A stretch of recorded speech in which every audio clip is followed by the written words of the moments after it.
Zulatu baten konponketa inal izateko lehenik eta behin beharrezko erramintak izango zean bi leba desmontabliak eta konponketa egiteko kita, hau da, kolia, partxiak eta ligia. Eta gero ja behin hori eukitea, hasiko ginen pausoz pauso dana konpontzen.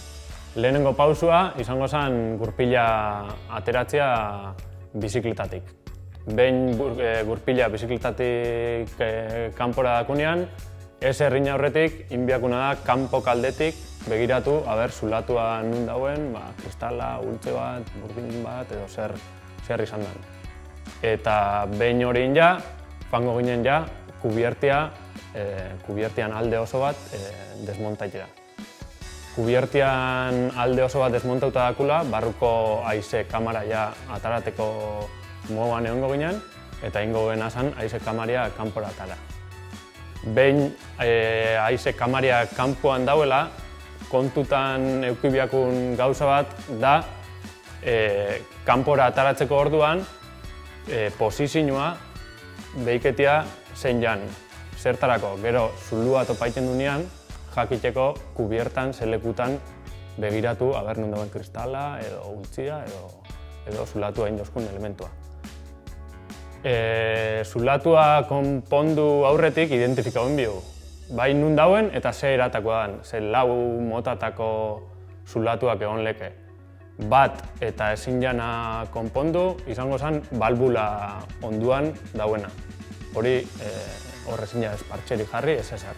Orduan kamaria aldatu inbiako goen.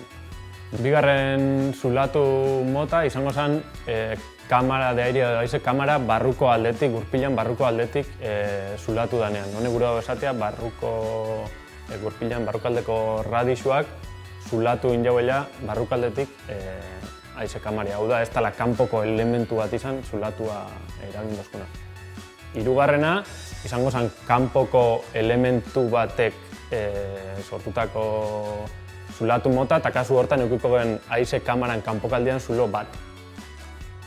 Eta azkenengoa izango zen leku berdinean bi zulo dakunean. Bi zulo dakunean gure esatea gurpila presio gutxikin geukala, eta maila baten kontra edo harri baten kontra zapaldutakoan erderaz esaten den jantazo hori indula. Orduan egiten dauena da gurpilan jantiak pitzikatu edo pellizka egiten dau haize kamaria. Horrei esatexako picadura o pinchazo de picadura de serpiente. Orduan, behin identifikatuta dakula, inbiako gebena izango zen kamaria hartu eta zulatu dauen lekuan lijau. Lijau egiten da, goma edo kautxo hori apurate vulkanizaiteko eta gero ondoren emungun koliak hobeto reakzioa egiteko. Orduan, behin lijauta dakula, zulatuan ingurudana, kolia emungo gehen. Kolia emuten du eta reparaziozko kit bakoitzien jarri egiten dugu. Zenba denpora itxonbiako gehen, normalien esaten da minutu bat inguru, baina trukotxo bat dau, kola hori brillantia izaten da, eta kolia emuten dunean, eta zikaketan faten danean, brillo hori fanitxesako. Behin brilloa faten danean, gutxi gora minutu bat, ja gertu gauz, partxea gainean jarteko. Eta inguna da, hor aguantau, ondo presiona egiten inguru dana, azkenean partxea ondo pegauta, bere eskina denetan ondo pegauta gehatu arte. Behin hori ja, kamaria ja barrixan moan eukiko gen, ja kamaria konponduta dagoela. Orduan, urrengo pasua izango zen kamaria hartu eta gurpilian berriz montatzia.